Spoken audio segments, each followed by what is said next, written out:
ఏమేమి రాధాకృష్ణ ఏదో మాట్లాడిన రచ్చ చేస్తాను. ఆయన మాట్లాడేది ఏముంది? ఏ మీడియా మాట్లాడలేదు, అన్ని పార్టీలు చేరిపోయా. ఇప్పుడు ఏకంగా ఏమైంది?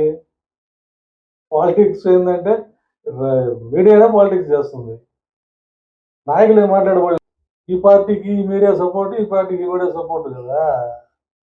అలా పార్టీ తలాకు మీడియాని పంచుకున్నారు. ఇప్పుడు వాళ్ళు ఏం మాట్లాడబోలే. వాళ్ళ తరపున వాళ్ళే కదా, వీళ్ళ తరపున వీళ్ళు మాట్లాడారు. ఉన్న ఛానల్ తలవాటు పంచుకున్నారు, కావాల్సిందని పెట్టుకున్నారు. టోటల్ గా రాజకీయాన్ని సాధించే మీడియా తప్ప ప్రజలకు ఉపయోగపడే మీడియా అయితే లేదు. అవును, అది ఒకప్పుడు ఏంటంటే పేపర్ ఉంటే 90% ప్రజల కోసం చేసేది. శాటిలైట్ వచ్చిన తర్వాత కొంత పర్వాలే, ఒక 50% అలా చేస్తున్నారు. ఇప్పుడు యూట్యూబ్ వచ్చిన తర్వాత ఏంటంటే ఏ పార్టీ కూడా ఛానల్ పెట్టేసుకున్నారు.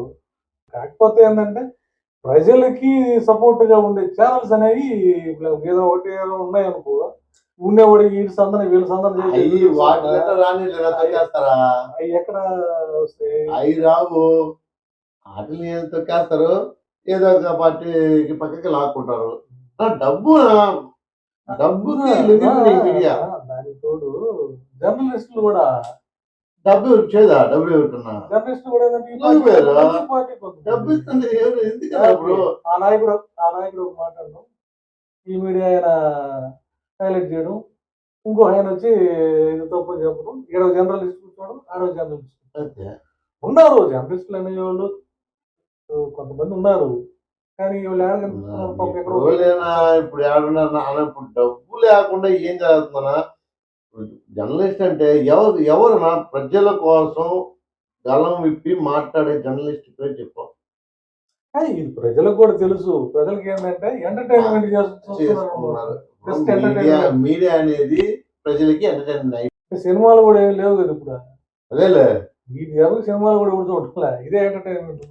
ఏముంది, వాడిని తిట్టుకుంటా ఇన్ని తిట్టుకుంటా. ఈ మీడియాలో అయితే మాత్రం స్టూడెంట్స్ అయితే ఎవరు చూడడం ఏమని చూడడానికి. స్టూడెంట్స్ ఎవరు అసలు తెలుగు ఛానల్ ఎవరు చూడాలి? స్టూడెంట్స్ అనేవాళ్ళు వాడు చూడాలనుకోవట్లా, వాడు జర్నలిస్ట్ అవ్వాలని కూడా అనుకోవట్లా. అది కాదు, వాడు చూడాలనుకోవట్లా, రాబోయే తరం నేను జర్నలిస్ట్ అవ్వాలా, నేను ప్రజలకు ఉపయోగపడాలా అని అనుకోవట్లా. అది నాయకులు అంతే అయిపోయి. రాజకీయం మీడియా ఒకటైపోయింది. అవును, స్టూడెంట్ జర్నలిస్టులు కూడా ఒకటి అయిపోయినారు. మీడియా ఒకటి అయింది, జర్నలిస్ట్ కూడా అయిపోయినట్టు లెక్క. అంతే, కొత్తగా ఏడు ప్రజలు పార్టీలో ఉంటారు, మధ్యలో బ్యాలెన్స్ ఓటర్లు ఉంటారు. వాళ్ళు పార్టీలు ఇచ్చేది వాళ్ళకి నిజాలు వాళ్ళు మాత్రం గమనిస్తా ఉండదా? వాళ్ళు మాత్రం వాళ్ళకి అర్థం కాకుండా ఒకటి రాష్ట్రంలో ఏ ఛానల్ ఎవరికి సపోర్ట్ చేస్తుందని మాత్రం జనాలు పూర్తిగా తెలుసు. ప్రజలు మరీ తెలుగు ఛానల్ ఇతర స్టేట్ల మరి పూర్తిగా తెలుసు. మరి అంత దారుణంగా ఉంటాయి, కానీ మన పక్క ఫిక్సింగ్ ఎవరినని చెప్పారు. ఈ ఛానల్ ఎవరు సపోర్ట్ చేస్తుంటే ఆ ఛానల్ ఎవరు సపోర్ట్ చేస్తే సపోర్ట్ చేస్తారు. బ్యాలెన్స్ ఓటర్లకు మాత్రం మీడియా పనిచేయట్లేదు.